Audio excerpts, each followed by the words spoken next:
This is Greg Kelly. Donate now to Toys for Tots, which works year-round. Go to toysfortots.org. Toys for Tots supports children in need throughout the year with programs like the Toys for Tots Literacy Program. Established in 2008, it has provided over 63 million books to disadvantaged children. The Toys for Tots Literacy Program is committed to providing disadvantaged children with direct access to books and educational resources that enhance their ability to read and communicate effectively. Go to toysfortots.org.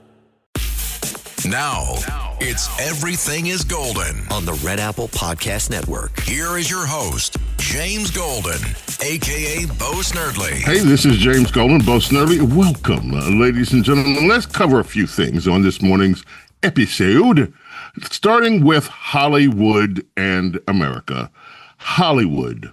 We're going to start today with listening to a complaint from one of the biggest Hollywood stars of her generation. That generation still around, but somewhat fading. I'm a member of that generation, by the way, and that would be Susan Sarandon. Now, Susan Sarandon, you might remember, you do remember, especially you guys, back in the day, what a hottie. She's total liberal, total left liberal, and very involved in the marches that took place, the Free Palestine stuff and all that. Well, here's Susan Sarandon, and she has complaints about her industry. Susan? The very first November, I was fired by my agency, specifically for marching and speaking out, for asking for a ceasefire. Yeah. And it became impossible for me to even be on television. I don't know lately if it's changed, but and I couldn't do any major film, anything connected with, Hollywood. I found agents ultimately in England and in Italy, and I have worked there. I just did a film in Italy, and I did a play at the Old Vic for a number of months. But I know that, this Italian director that just hired me, he was told not to hire me. So that's still recently. He didn't listen, but they had that conversation. So right now I kind of specialize in tiny films with directors who have never directed and, are independent films and films that are in Europe or in Italy, and so that's the main reason I haven't been working as much. Now, ladies and gentlemen, she's working in tiny films with people that have never directed. So you want to be a director? Good. We have just the actress for you. She used to be a big star, but now she's not so much, and she's looking for work. So here, go for your directing debut with this one from America. So, my friends, what has happened here? This is disgraceful, isn't it not? Those of us old enough to remember, and I certainly am, remember how Democrats used to whine and moan, liberals used to whine and moan about the McCarthy era. McCarthy. Why, there was a blackball in Hollywood. How dare those Republicans, how dare the right wing? They blackballed us. Never, ever, ever. Have you no shame? Have you no shame? We've heard that for decades. And now Hollywood apparently is blackballing one of their biggest starlets.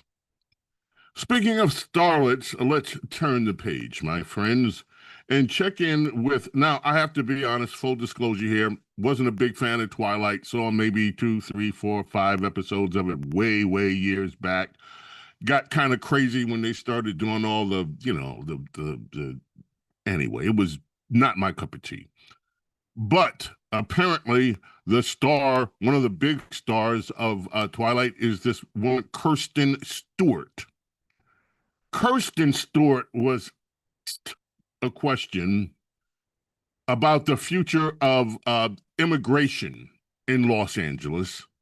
And let's check in, ladies and gentlemen, with the response that we got from Twilight star Kristen Stewart. Here she is. Immigrants. I can't stand the idea that the dismantling of the culture that did have a hand in like making me who I am, which is so meaningless in the face of people's lives being like completely unearthed, uprooted, destroyed. Like just this is like not who we are. So like where I'm from, I don't identify with that right now. Huh? And so like I definitely am dying every day thinking, so do we make movies about this? Do we throw all of our money at it? Do we stop buying burgers in the daytime? What do we do about this? Like I can't fathom that. Do we stop buying burgers in the daytime and only buy burgers at night?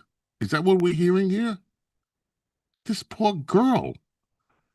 Did any of that make any sense to you? Because if it did, and you understood it, I have questions about, well, never mind. We'll just move on, my friends. Immigration is a big deal, and immigration continues to be a big deal. We have let's see, Fox 10 is out there, that's voting. Fox News in Detroit, cut 8. Fox News report had this. You should be interested in this: immigration and what happens to police officers that are actually trying to enforce the law. This was a news report that came out of Detroit, the wonderful city of Detroit. For your pleasure. She was suspended without pay after calling Customs and Border Protection during a routine traffic stop. The department saying that Sergeant Denise Wallet violated police policy by contacting immigration agents, but Wallet says she was ordered to do so. What's the truth? Garrett Tenney tries to wade through that today. Good morning, Garrett. What'd you find out? Yeah, Bill, good morning to you. That officer is now filing a federal lawsuit against the Detroit Police Department for violating her due process rights. Earlier this month, Sergeant Denise Wallet responded to a traffic stop when officers were having trouble identifying the driver, a Venezuelan man, when a fingerprint scanner didn't work and they found out he had a fake ID.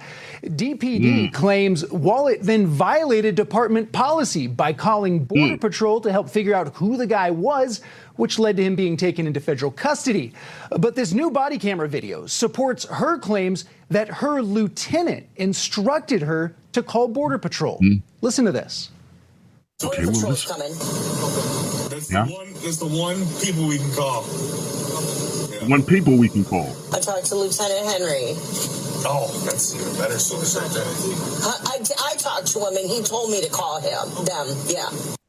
The police chief initially called for the 27-year veteran of the force to be fired, but she ultimately was suspended without pay for 30 days, not for calling Border Patrol, the department says, but for violating department policy that no officer should use differential treatment of individuals in the context of rendering police services based on a citizen's classification or the member's perception of any such classification. Wallet's attorney is pushing back on those claims and the department's initial story that Wallet was called to the scene to help translate for the driver who didn't speak English. At no point in time did she contact them for translation purposes. Absolutely no policy was violated whatsoever. And at some point, she called her lieutenant and said, "What do I do? We can't identify this man. What do I do?" And the lieutenant, knowing the policy and following the policy, told her, "Call Border Patrol." Last week, DPD also suspended a second officer for contacting Border Patrol in an entirely separate incident, something DHS is criticizing, while Michigan Democrats like Rashida Tlaib are celebrating the suspensions. All right, Garrett, keep us posted. This is nuts. Do you hear how nuts this is? The police apprehend somebody. They can't speak English. They have no clue what do we do here? Well, let's call Border Patrol. We don't. The officers are being punished for basically doing their jobs and trying to enforce the law. And you have elected Democrats, of course, celebrating every single moment of this. Brandon Gill, ladies and gentlemen, and this helps shed light on why immigration is such a big deal in America, why the enforcement of illegal immigration is such a big deal in this country. Congressman Brandon Gill from Tejas spoke about the open borders policies and the nexus that it has to our elections. Here is Representative Brandon Gill. The left's open borders were, I think, most stingingly a part of a deliberate policy to influence our elections, even at the expense of American families. An attempt to flood our country with illegal aliens to distort congressional representation, to provide a pathway for them to vote, all part of a political program that was not just deeply cynical, but absolutely grotesque. Now, if you don't mind, and by the way, I am not trying to talk down to anybody. Many of you know this, but some people don't. And I'm not trying to talk down to them. It's not taught very much. And that are the foundation, the frameworks, the foundation of American Constitution, the American Constitution, and our laws regarding how we select representatives from Congress. So let's just walk through it in language that everybody should be able to understand if you speak English. When America was founded, and we went through all the machinations, by the way, this wasn't an easy period. It took, after the Revolutionary War, we got the Declaration of Independence. You all know that, right? It was January 3rd that we celebrated on the 4th, but July 3rd, not January, July 3rd, not July 4th. But anyway, we celebrated on July 4th. That's when it was announced. That wasn't the end of the matter. We had to actually then determine what the country would look like in terms of laws, in terms of our Constitution, later on the Bill of Rights added, and so forth. This was a process that went on for over a decade before, quote unquote, America became the foundations of America became what they are now. And of course, we've been revising that, how we look as a country ever since, because the Constitution gives us a framework to do it. So I say all that to say this. Very basic in understanding how you get your Congress people. And your senators. Will go through Congress people first, because this is germane to all that we're seeing with illegal immigration. We are a representative republic. Very important distinction. We are not a direct democracy. We're a representative republic. One of the things that the founders came up, brilliant. Here's how we're going to do it. We will give representation based on the population in the House of Representatives. So the bigger state you are, the more representation you have. That is important. Congress people are, the seats, the number of seats are determined by the population. So what happens when you have sanctuary states and sanctuary cities, and you're telling non-citizens, come in, come and get your welfare, come and get your benefits, come to us, we'll protect you from the law. Well, the population of those states and those cities swells. And what happens when the population swells? They get more congressmen and congresswomen that are entrenched. So you have places like Los Angeles, you have places like New York, you have places like Philadelphia, you have places like in Washington State like Seattle, you have places like Detroit, you have places like, let's say, Austin, Texas, where it's a little blue dot that they're trying to expand. Everywhere you look that there are sanctuary cities and sanctuary states, what do you have? Representation that it has swelled because of the number of non-citizens, people that came in. So when Joe Biden, Kamala Harris bring you 11 million, some are saying now 15 million, but 11 million was the number I was working with throughout those years of reporting on this and following it. 11 million undocumented, as they call them, but we call them illegal aliens into the country. And then you put them in strategic places. What happens? You get more Congress seats. Democrats get more power. That's why when you start deporting, and right now 3 million have left, Democrats are throwing everything against the wall. Why? Because this was, as Brandon Gill said, it is a political move to ensure Democrat power. Now, the Senate, statewide elections. But it didn't used to be that way. In the beginning, the senators were appointed by state legislatures. Well, we got rid of that. Now you have 2 senators from each state in the upper body, but the House, and that the House is where all the money is appropriated, supposedly, if you're following the Constitution. Folks, this has huge ramifications, and this is why this is so important to the United States of America, what is happening with immigration. And this is also why you have lefties going nuts.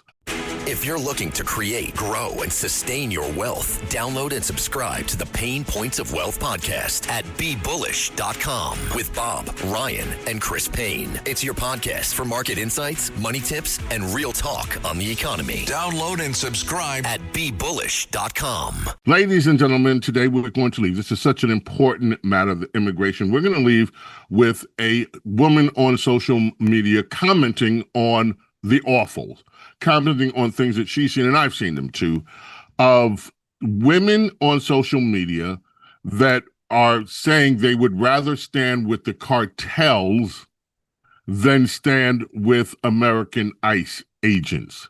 They are so anxious to keep illegal immigrants in place in the United States that they are opposed to the cartels. And this young woman that we're going to leave with today is just about as sick of them, these types of women, as I trust that many of you are. Here she is. There are actually leftists making videos and leaving comments on videos talking about how they stand with the cartel over ICE. Oh, I hope the cartel's okay. Is the cartel okay? I'd rather be surrounded by the cartel than ICE. And we're going to deep dive into that. Just give me like a minute or two of your time. You don't give a crap about immigrants or illegal immigrants, refugees. You don't care. Because if you did, right, you wouldn't be even joking, whether it's a joke or not, because words can be violence, right? Another thing you taught us. Contradictory much, okay? You wouldn't be joking or posting about standing with the very people that are putting them in danger in the first place. Aren't you guys always lecturing us about how they're fleeing from dangerous conditions? Who do you think made those? Proving our point. Performative frauds. You guys do realize that ICE largely exists because of organizations like the cartel, correct? If the cartel wasn't committing sex trafficking, human trafficking, and drug trafficking, ICE wouldn't need to buckle down the way that they do. You do realize that that's 95% of the reason that ICE was created in the first place, because of the cartel. So how do you map that out in your head? Not to mention, you don't get to run around playing morality police with everyone else. You can't say that. You can't do that. You have no morals. You have no empathy. But then never check your own damn self. You don't get to say that I'm dangerous because I don't believe that a man putting on a wig makes him a girl, and then turn around and say, I stand with one of the deadliest, homicidal, sociopathic drug lords on the planet, and think you can just get away with that looking like a good person. Some of y'all are trying so hard to sound like good people that you forget to actually be good people. It's glaringly obvious and it's dangerous. So go get help and get offline. Your therapy is not posting. Your therapy is with a psychiatrist, working through your emotions and your hatred for Trump and learning how to move the fuck forward without becoming the demon you say that he is. Ladies and gentlemen, that's a handful there. James Golden, Snarly, some of the things in the news that you might not hear covered, especially with the war going on. And we're going to talk about some of that in our next episode. Also, in our next episode, I would love, ladies and gentlemen, to introduce you to that Alex woman. She's from the UK. And we have some time, hopefully in the next episode, to talk about the SAVE Act. That is coming up. So, James Golden, Snurley, it has been a pleasure having you here, and we look forward to the next.